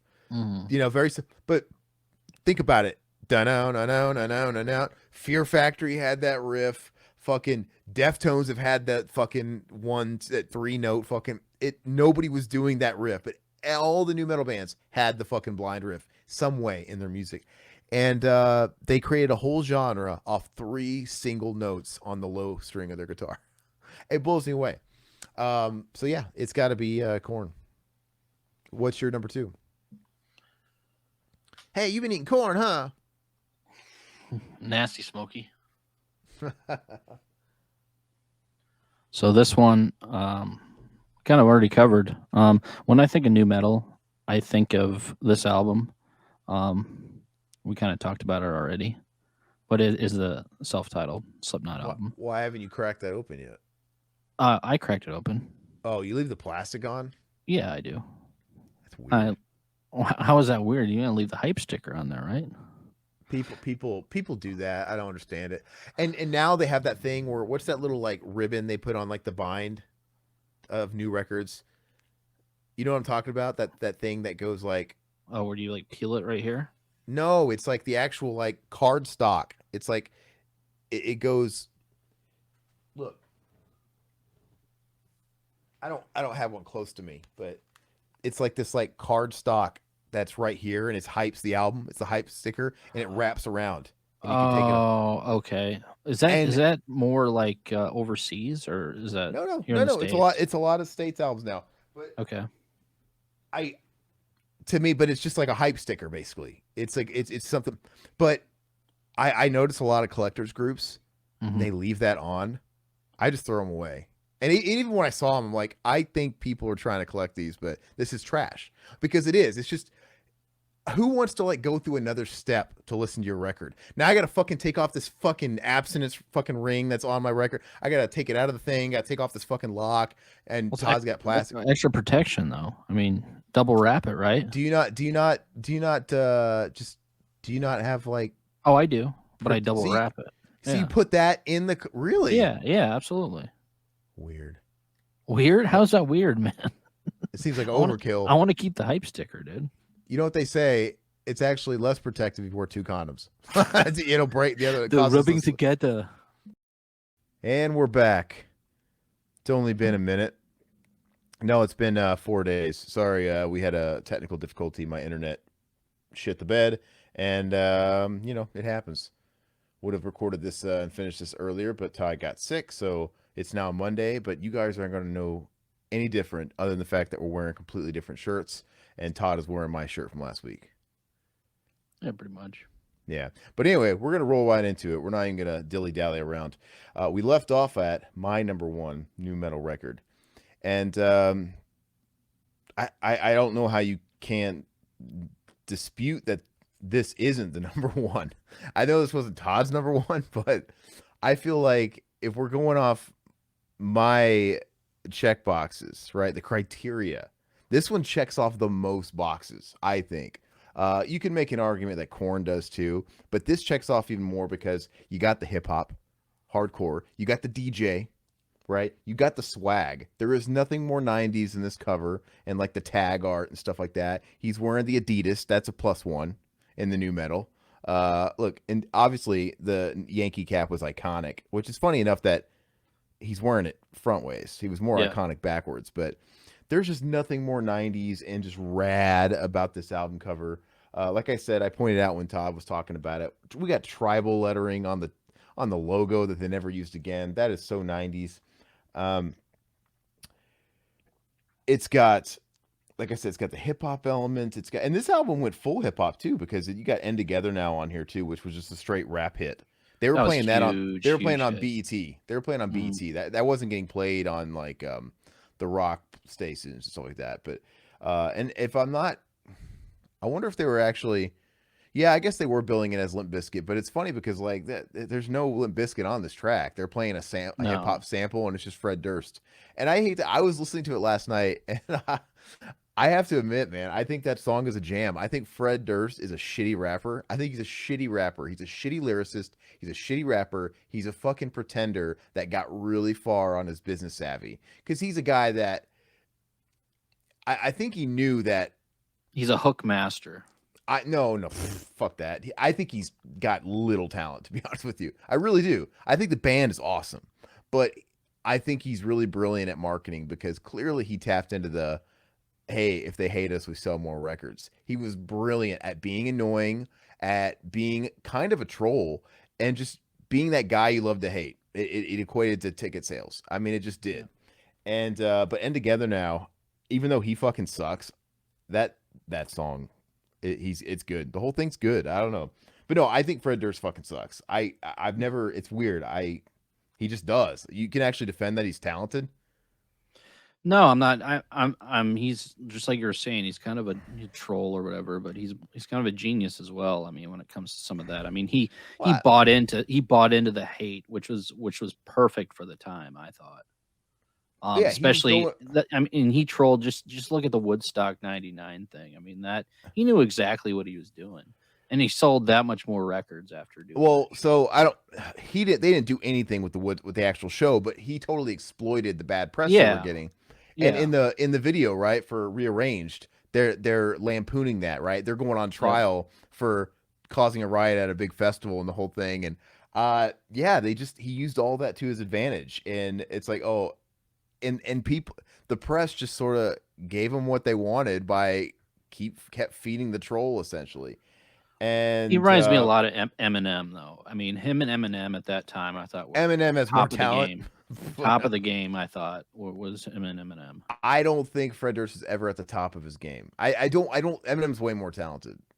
I just don't think I'm Fred not Durst is very saying talented. talented, but I mean, just the fact that that album, front to back, is a great album, and then even this Chocolate Starfish album is a great album. I think. Okay, so what Fred Durst has is he's a front man because he is. I mean, Hmm. like I said, I don't think he's that talented, but But he's what a more do super. you want for new metal? It's a Look, no, front no, man. he's. There's a lot more. Wait, I think Jonathan Davis is more talented. I mean, he's more unique. I don't think Fred Durst is talented. But yeah, anyway, Fred Durst is talented at being a front man. He goes up, he's a frat boy jock troll. Hmm. He goes up, he's really obnoxious, doing the fucking Roland dance, everything about it. But you know what? He ate it up. He was a total rock star. That's where he excels. And a lot of people excel at that kind of thing when they're not like Prince and they're just super Yeah, talented at yeah. everything. And that's what he was good at. But yeah, like I said, as far as my criteria for new metal, this is the one. I mean, like I don't think this is the most well-rounded new metal artifact you could find. And I know that at the time they were the biggest. I think this record sold like 7 or 8 million copies. Chocolate Starfish sold a little more, like 8 or 9. Chocolate Starfish at the time was pretty renowned because the first week it sold over 1 million copies, which blows me away. If anybody like to pretend that they've always hated Fred Durst, all they have to do is look at Billboard, and they could see that Chocolate Starfish sold over 1 million copies in a week, which is huge. The only people that were doing those numbers at that time was NSYNC and Backstreet Boys. That's it. Mhm. That's it. So that's pretty unreal. And he was a total pop star, man. He was using his hate celebrity and doing, like, remember when he went on MTV and he was with like Christina Aguilera? Mhm. Yep. Yep. Like it I think he was a genius in the sense that, like, look, I know this is gonna make people hate me even more. Even if like it alienates my fan base, I can get away with it and I can do it. And I don't know, it kept people talking. But yeah, I mean everything, man. The hip hop, the downtuned guitars. The band is like a Primus on crack. I think they're way more talented than he actually is. But there's a lot of bands where that works, where they can be sort of propped up by talented musicians, and they can be allowed to shine like in their department, or he's just like a state. He can be a little bit of a weak link in certain areas because of his band. But I don't know. It is a great. I was listening to it, and I don't know, man. I think if I had to say the worst song on it, I think the worst song is probably the song with Aaron Lewis, the No Sex. I think that's Oh, the that's a worst. great song. I love that song. God, and therein lies the problem. So this is where Fred Durst was weak when he tried to be a pop star. Like, no, he needed to keep being the stupid gorilla, being obnoxious and doing the bad rhymes and doing the grunts. But when he tried to write a pop song where he's talking about like, it's my ass and your Your perfume. perfume that makes temptation hard to refuse. I His love that. ass. Yeah. Okay, The that's so cringe. the lyrics are terrible, but they're so funny, man. I love If them. I was in that band, I'd be like, bro, this is fucking cringe. I don't even want to like be on the stage with you when you say this. Like you're at the time, you're some chunky monkey talking about how your ass must be what's like making the temptation hard to resist. But like, what? None of it makes sense. But but anyway, it's so nostalgic where I don't mind it, but it is the weakest song. But that's why I have to disagree with you. Hot Dog Flavor Water is not a good album. It's not a great I album. enjoy that album too. So this one, I enjoyed Hot Dog when it was out, just like I enjoyed this. But years later, I still think this is a good album. And It years is. later, Yeah. but years later, I don't think Hot Dog is very good. I think Hot Dog's got too many. It's not that there's not any good songs on it, but it's got too many of those fucking ballads, man. Like what? There's too many of them. I'm like, who does Fred Durst cannot sing? What's that one? This could be the one. This could be the one. Do do do do do. It's fucking cheap. It's bad. I love cringe, dude. It's bad. But I own that one too, so I can't. I don't have that one. I would get. I would get the first album just to complete the holy trinity Oh of yeah, Limp. yeah. But I don't. I have no need to get Results May Vary or anything after at all. I might pick up results. Maybe I listen to that occasionally on Spotify. See, I never listened to those when they were out. I was so over it. Like pretty much the entire population was. Mhm. They peaked in 2001, and by the time Results May Vary came out in 2003, people were over it. I've never seen such a big mass exodus of a scene in my life because they were riding high, rolling dance, million copies in the first week, 8, 9 times platinum in 2001, literally. And then you have to imagine the tour probably lasted from like '01 into '02, and they probably just had 6 months to record a new album. So there was touring going on there. So it's like literally, was it in the span? It wasn't even a 2 year span. It was probably in the span of like 3 months, 4 months that people just woke up and got blue pilled. Like what are we listening? And I like, it was so quick that when I saw them on the Summer Sanitarium tour, they had the Results May Vary album coming out, and it might have just dropped by the time they played my show, but they were the second bill under Metallica, and they were playing over Linkin Park, who had Meteor out, right? So now when they inked that deal for that tour, there's no reason to believe that Limp Bizkit shouldn't have been playing under Metallica, right? Because they had been around a bit. I mean, Linkin Park was huge with that first album, but Limp Bizkit had a couple of big records. They had been around a few more years, so it makes sense. Hey, let's put Limp Bizkit. But when they inked that deal, I'm sure in like 2003, the industry had no idea that their fucking next album would fucking tank. They're just going off of like what their last receipts were in 2001 and 2002. So, but by the time they played that Summer Sanitarium tour, I saw the world turn on them at our show. It was weird. So, and they had no business playing after Linkin Park because Linkin Park they were peaking, and Limp Bizkit was all of a sudden just down overnight. And so Linkin Park played, Meteora, that's like they're peaking, man. They had their first album and they had Meteora, and the whole stadium fucking loved it. And they put on a great show, actually. Then Limp Bizkit comes on, and it's just, I don't know. It just wasn't good. It was like, wow, they couldn't compare to the stage show. They couldn't compare to the energy. Even the set list was like nothing. Linkin Park played like an hour and a half. Limp Bizkit played like 45 minutes. Like, what is going on? It was so fucked up. And then it was the next show in Chicago that I didn't go to that's kind of famous, where Fred Durst and Limp Bizkit walked off the stage after like 1 or 2 songs because they got pelted by the fans. Dude, like people turned on him fast. He's like, "Fuck you, motherfuckers," and they left. But for a brief minute, he was the king of that genre. But that's my number one. So what was your number one? Yeah, so my number one, God, new metal was around the time with the mid to late 90s, and then it kind of petered out in the early 2000s. This is one of the last new metal albums, I would say, in my opinion. And then this was one of the biggest albums growing up in high school. That when I think of new metal, I think of this. You might not consider it new metal. I do. Toxicity. Yeah, that one's I mean, I'm not gonna fight you on it, but like I'll make a case for that because I thought about it, but like I ultimately don't think it clicked enough of the boxes to be new metal for me.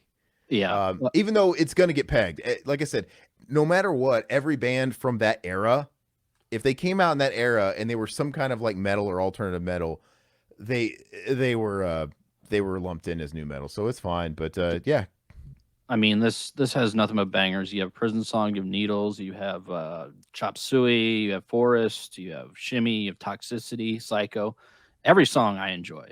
And this album came out, I want to say a couple days before 9/11. So Hmm. it was like I don't know. It seemed like it was a record like everybody was pissed off after 9/11. So it seemed like everybody kind of glommed onto this album where they Which is listened to. weird. You would have thought it would have Yeah. backfired, right? Yeah.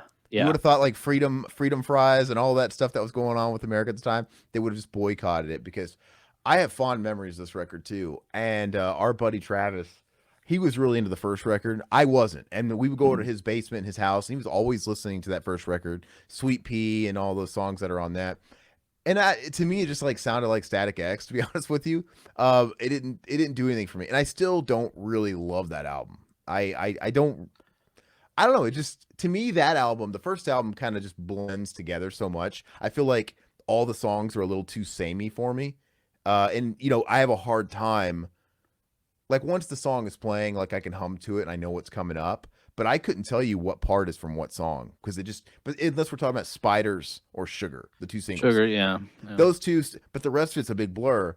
Um, this album was different. Yeah, this album they This is their really best refined. album. They refined it, and it was like the first album, but this one's different. Every track really is its own thing. They Mhm. tapped into their sound. Every song has its own identity, and like you said, with the time period, I remember.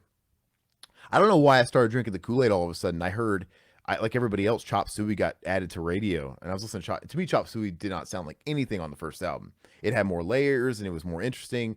And I started drinking the Kool Aid, man. And I walked up to Best Buy, which was pretty Mhm. close. And I walked up to Best Buy on record release day, and I got the CD. And if you remember when the CD first came out, like if you're one of the early prints, it was the red jewel case.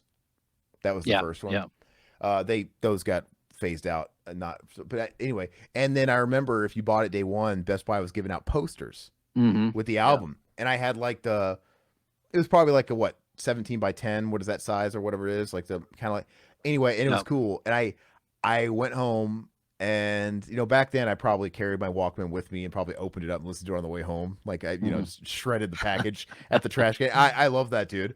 And I couldn't wait. I used to value and love music that much, but when I got home, I put that poster on my wall. Speaking of like political, when my mom saw that, what are those terrorists doing on your wall? Us. And she may or may not have said some very non-PC terms that started with sand and ended with Well, but I'm just saying, like, terrible.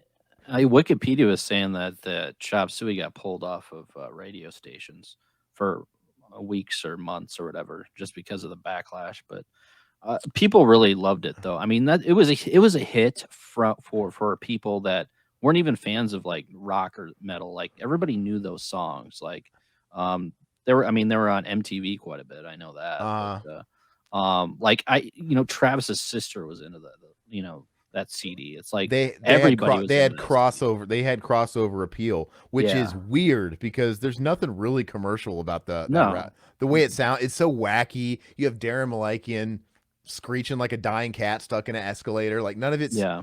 it's so unorthodox. And then you have Serge who's singing like a goat. Yep. Mhm. It's just so weird. Yeah. And yeah, but it had some weird mainstream appeal about it. I'm gonna look at the.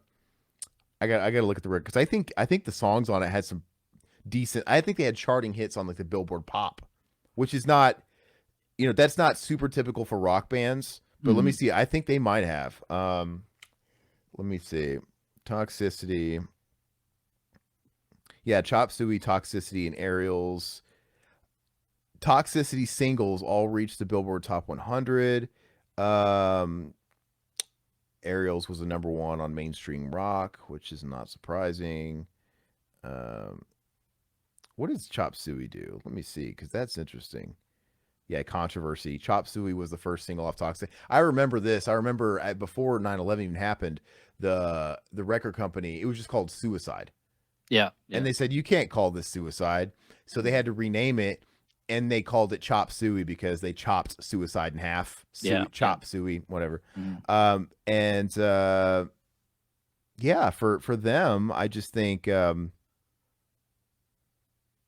Number 6 for them. I just think it worked. Sometimes backlash works in favor. It's Mhm. but I'm really shocked. I'm really shocked their career didn't end right then because everybody overnight got real patriotic, man. Um, Yeah, yeah. I mean, like there was all kinds of hate crimes being reported by people of Mid East ethnicity, like just that were like second generation that were in neighborhoods they were getting prejudiced against and all that stuff. So I don't know, but anyway, I believe that poster came down off my wall. I think it got ripped off, and I wish I still had it because it was cool. I would have it just that's one I wish I could just throw in my garage that I still had today. System of a Down is, I mean, they were so talented where they kind of just fell off the face of the earth after what their They or imploded. yeah. They I don't just understand what happened if Serge just he wanted out or It's what. Surge. It's 100. I've followed that. It's so funny because I think even though like this is kind of like their pinnacle, I feel like they evolved to their final form with Mesmerize, Hypnotize, Yeah, they're great. Those are great. and I don't know. I could make the argument that those are better, even better than Toxicity. Yeah, I don't know about that. I I I don't know. I could probably go back and then listen to Toxicity and be like, I don't know, this one's better. But I don't know. I think if you put a gun to my head, I'm gonna say Toxic Mesmerize, because Mesmerize, Hypnotize, I think every track is great. Like I Yeah. really like it's a double album and they're both really good. And it's even wackier. Like they dial it up just a little bit more. It's super catchy. Darren Malakian has a way bigger presence on those records, right? He's Yeah. like, I feel like he's singing like almost 50% of the He has a time. great voice though. Does he? I think he it, does. it works. It's weird. It's fucking weird, but it works. I enjoy it.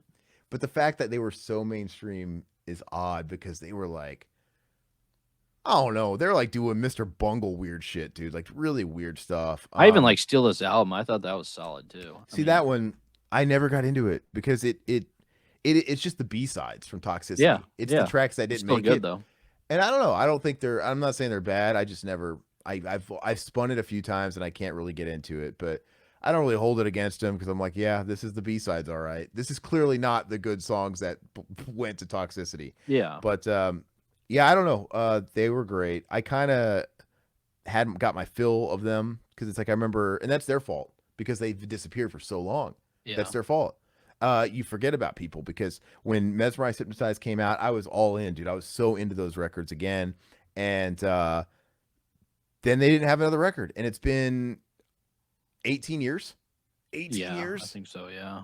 Yeah, 2005. 18 years. It'll be 20 years, and Serge is the holdup. How He's are they the not holdup. touring, man? I'd love to go see them in concert. They do. They do. Maybe one show a year. No, Maybe. they played Phoenix. They played an arena. They were on With tour who? a few, probably just by themselves. I don't know who opened for them. Really? But Man, they were I on wanna watch tour. that. They go on the occasional run of dates. Yeah, they played the arena downtown Phoenix a few years ago, and then they'll play one-off dates too. They played that New Metal Fest in Vegas. They still play. They still tour and do shows. But you know what? I'm not gonna go see that because I don't want to go fucking support a band that won't put out a new album and still is gonna play shows off records they put out 20 years ago. That's weird. And I don't even have faith that what's so funny about that? The I saw majority of Guns the N' bands Roses. we listen to, yeah, I know. Yeah. Guns N' Roses, they're playing off 3 records, dude. I guess you're right. Yeah. That's not the majority of bands listen to, but yeah, it's funny because GNR's like that 100%. Yeah. But I was about to say, from what I've seen and reviews I've heard, it's not like they sound great anymore. Like Serge doesn't Oh, sound really? amazing. Okay. Well, which is funny because you could say something about Axl Rose, but I feel like they left their best years behind them. Yeah. You know what I mean? Like Mhm. they in 20 years they could have had at least 4 more records, Oh yeah. if That would've not been 5. huge. If Yeah. and I feel like they slept through their peak. Mhm. And now Serge Tankian put out some shitty solo albums, and you know when you get older, your voice wears. Now it's like even if they put out an album, we got the old system of it down. Like we Yeah. lost all that time. And I know they put out a couple of new tracks like a year or two ago, like for some Armenian benefit, and they weren't good to me. I No, think some people. Yeah, I didn't never listen to those. I They're listened just to one of Serge's solo albums that was pretty good, but I didn't listen to another one that was shitty. So I think It surge. It's 100%. I think that's like a frustrating for the rest of the band. They're all pretty vocal about it. It's Surge that doesn't want to do it, and it is what it is. But yeah, I'm not gonna fight you on that. I was stewing on that, but I just can't. I just don't consider it. But it's great. So let's talk a little bit about that real quick. So like I said, I go off of criteria, and for me, System of a Down didn't quite make it. Yeah, they got like the heavy down tune kind of simplistic riffs going for them, but just I think they're more in that Deftones category where they're just their own thing, man. They always kind of were. Like I don't think they were ever like you couldn't categorize them. The only reason people call them new metal is because they came out in 1998 and peaked in 2001, and they were playing on the popular festivals at the time, which was Ozfest, and Ozfest just so happened to be putting on most bands that were new metal at the time. I don't think that makes them new metal by association, but I think that's what happens to all the bands. They all became new metal by association. But I think System of a Down, you can't really categorize them. They're like a Deftones. They're probably even more hard to categorize than Deftones. Um, but all those bands, none of them like the new metal label. They're all like they all want to stand, even during new metal, like, oh, we want to stand out. We hate those stupid labels. I think System of a Down earned it. Like they don't want to be new metal. I'm not going to call them new metal. I think they have more in common with, um, I don't know, calling them new metal would be like calling, um, Tool grunge. Because Tool, I don't think it's that far fetched. I mean, I mean, System of a Down new metal. I mean, I don't though. Like they don't have the, like I said, I'm going off of check boxes. They don't have the clothes. They didn't dress new metal to me. They just dressed like a bunch of Armenian guys. To mm, me, I didn't really have they didn't have a Limp Bizkit look. They didn't have a Corn look. Yeah, they had down tuned guitars or whatever, but they had there was no hip hop. Um, they um I don't know, man. There's no DJs to be found. I just don't feel like they're that new metal. I just feel like they came out during that time, and that's about it. Case in point, like you said, they came out and they really blew up in 2001 when that was the last relevant year of new metal. It really was. mm, And then come 2003, 2002, 2003, these bands were dying out. The only, like I said, Limp Bizkit, 2003 came, 2001 they peaked, 2003 came, their new album, nobody fucking bought that shit.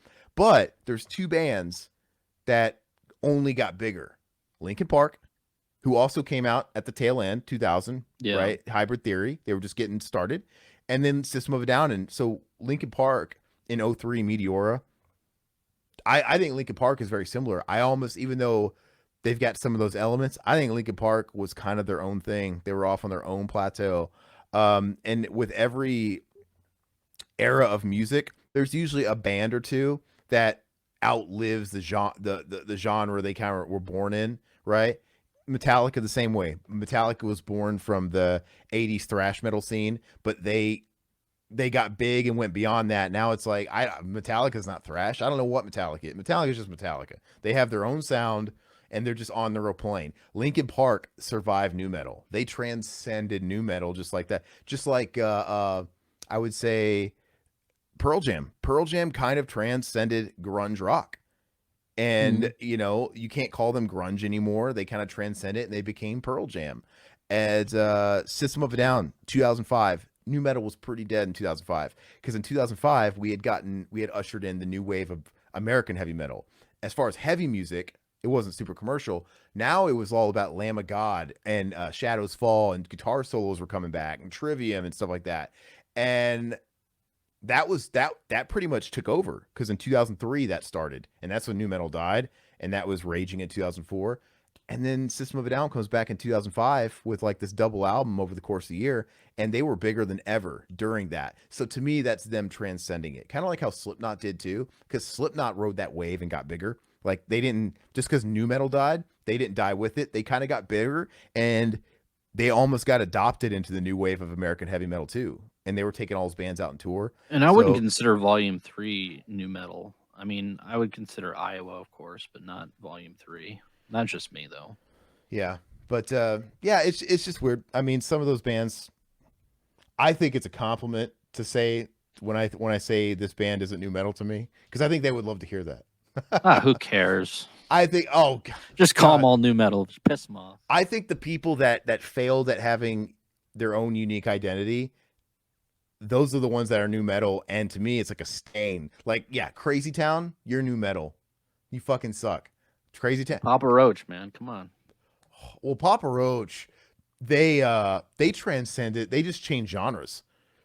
They did. They're so weird. You know what's funny? Their name is actually fitting because they are like cockroaches. They adapt to everything because they came out and they were riding the new metal bandwagon with the hip hop and the rock. But then when that died, what became popular was like Buck Cherry, Crazy Bitch, Oh yeah, yeah, okay. 3 Days Grace, that butt rock, radio butt rock, and those bands, and they became one of those bands. And they even changed their like hairstyle, and they look like they're fucking entrapped, and they morphed, and they've done that like 3 times.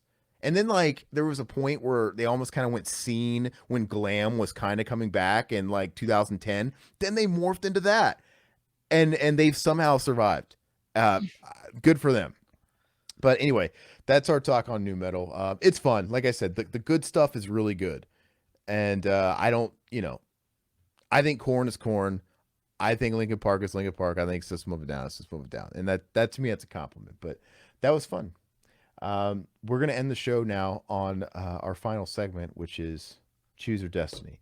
I think I've gotten one together that's pretty hard for Todd. I hope it is. I hope it. If you've got an easy answer, I'll be disappointed, but we'll see. I'm going to share my screen right now. You guys at home are going to have to let us know. Todd, choose your destiny. Family Matters or Seinfeld? And you got to tell me why. And I know you love both these shows. And if I had to guess what your favorite sitcoms were, I think it's these two. I would guess just based on what we talk about.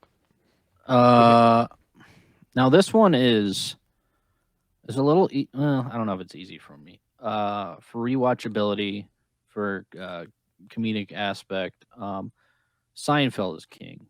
Larry David he's a god, man. He is so funny. He's such a great writer. You have Jerry. You have. I mean, the cast is just top notch. I mean, Jason Alexander and everything's so quotable in Seinfeld. Like I can rewatch Seinfeld over and over and over again. I could come up to a random person and drop like a Seinfeld reference, and they would possibly get it. If they're in their 30s, 40s, 50s, that sort of thing. Family Matters is great. I love it, but it just doesn't have that. It doesn't have that quotable, aspect. When It's it comes more to niche. Like I it can is quote niche. it, you can quote it, but you probably couldn't go to somebody in a football stadium and say an obscure quote that wasn't, did I do that? Maybe somebody would know that. But like you're right, Seinfeld's different. Everybody knows No Soup for You. Everybody knows I don't want to be a cowboy or what. I want to It be a is. pirate. Yeah, yeah. Yeah, or a pirate. It's probably all that stuff. Yeah, it's a little bit more broad. You And have the standout episodes. I mean, you have the contest. You have Summer of George. You have like all of these episodes that are just like they're classic, man. The Bubble Boy. You just think of the names of the episodes and you start laughing. Like you know it by the name of the episode. Family Matters, not so much. it's more niche. This Yeah. offends you as a Jewish person? It offends me No, as a comedian. that's why I love Instagram, man, because I'm Oh yeah, yeah. following all those Seinfeld things, and they always just pop up, and I sit there and watch them over and over again, like different ones. I'm just laughing my I balls would off. say that's the same. Like for example, I love Family Matters, and I've gotten the itch to go and binge watch Family Matters, just kind of go through the series or whatever. But yeah, Seinfeld's different. You can kind of just always put it on, like Mm-hmm. streaming. Even if you're not like going through a binge, you can always put it on. And if you do have like just regular old basic TV, who does anymore? If you were going past channels and surfing, and you're gonna watch it, it's on, Yeah. and you're just gonna watch. And Seinfeld has that appeal, and I think you could even say younger generations would get you because you were saying 30s to 50s. Seinfeld is still on all the time, everywhere. It litters the streaming services. I think it's it's kind of like Friends, where Friends is the same way, where Friends is just such a stamp on pop culture. See, I'm not I always hated Friends. I never I liked Friends. I'm not saying Friends is Seinfeld, but I'm saying on a level of pop culture, yeah, there's people that still watch Friends. There's 15-year-olds that love Friends and it's been off their whole life. But it's Yeah. the same. It's the same for a slightly different demographic. And Family Matters didn't quite have that staying power. I pretty much think I doubt kids that are 14 know what Family Matters is, but I know 14-year-olds know what Friends is. They still watch Friends Yeah. and they discover Friends and they discover Seinfeld. So, okay. I And I mean, just want to say, yeah, if you're a big fan of Seinfeld, watch Curb Your Enthusiasm because that show is amazing and it's funnier than shit. yeah, Um, I mean, it's been around forever, but if you slept on it, why are you sleeping on it? It's worth even the newest seasons, oh man, they're so funny. Oh Yeah, yeah, the was the last season the one where he's getting the coffee beans. He's going out the tree so he can bring back the coffee beans to start his own. He opens a coffee shop. is that is that the one? Is that the newest season? I don't know if that's the newest one or the one before. I might be getting it mixed up. I know Vince Vaughn replaced Oh Super. yeah. Vince Okay. Vaughn replaced Super Dave Osborne because he passed away, and now Vince Vaughn is like, is it his son? It's somebody related to him, but he's like the new him, and I think he's funny. I in the show. Um, I remember the episode where Larry David becomes friends with the KKK guy because he spills coffee on his white robe Yeah. or whatever, and he has to Mhm. bring it to the dry cleaners, and then Woody Harrelson comes in, and man, it's hysterical, man. Oh, God, I couldn't stop laughing. I watched that like 2 or 3 times. That one episode was so funny. what was the episode where Larry was fucking the Jew hater? Oh yeah. And the stuff he'd have to call out in bed, dude. Yep. Yep. It was the only thing that get him off, dude. And I think he kept seeing her because of it too. No, it's really maybe the last season is the one where the pool and the gate. Yep. No, that's the one. Yeah, the pool and the gate. Yeah. and there was the last season where he invited everybody to like his there was like the phony wake service, Yep. right? And he John but yeah, Hamm was he was a part of it too. John Hamm. Yeah, it's really funny. In fact, maybe that would have been a better Choose Your Destiny. Oh, just for fun, Seinfeld or Curb. Yeah, I mean, now I haven't seen Curb enough, but I don't know. I love them both, but I'd still take Seinfeld just because it's more iconic. Seinfeld's got the legacy. It's got the baked Jason in Alexander, yeah. Yeah, and then but then with Curb, you got the raunchiness, and Curb is every bit as funny. Oh, If yeah. not, they go to darker places, obviously. Oh yeah. But yeah, it's just it being on HBO and not network TV. It's just not baked into the ether of pop culture the same way. Mhm. But no, I agree with you. That's a good one. For everything you said, Seinfeld is the better show by a hair. But anyway, but it's also, and it's funny too because I'm kind of like System of a Down. Seinfeld is actually kind of weird because it's not a very conventional show, yet it's the biggest sitcom of all time. Isn't it weird? Like Yeah. Family Matters, a show like that and Cosby Show, it follows the template of a family sitcom. The copy paste, it's you got the dad, you got the life lessons. There's no lessons in Seinfeld. Yeah, and I want to say Seinfeld was the only one who I would actually sit down and watch it every week on schedule. Like the new Seinfeld was coming out, so I wanted to watch it that week. Yeah. So, I mean, sitcoms weren't really like that for me growing up, where I had to watch that episode. But yeah, And you kind of got a little bit of the best of both worlds with the Seinfeld reunion on Curb, where they were doing Yeah. a reunion show, Mhm. which is funny, and how they even acknowledged the Michael Richards like a racist scafu, Yep. which is funny. That's so funny. That's so on brand too. Yeah, I agree 100%. So maybe that wasn't as hard as I wanted to, but I probably should have did Curb. That would have been a better discussion. But that's it. So next week we'll see what Todd has in store. Let's see. All right, that's all we got. We talked new metal. It's so funny how new metal is now 25, 6 new metal. The bands that started new metal started in the mid 90s, but new metal really didn't become like in vogue and trendy until like 97, 98. That's when it really popped off. Even though Korn came out in 94, Deftones came out in 95, it really didn't have its thing and a name yet until like I would say $3 Bill Y'all in 97, and then like Fall Leader in 98, and that's when it really popped off. And then 2001 was sort of its last leg. and then it kind of faded away. But it's old. Shit is fucking 25 years old now. It's insane.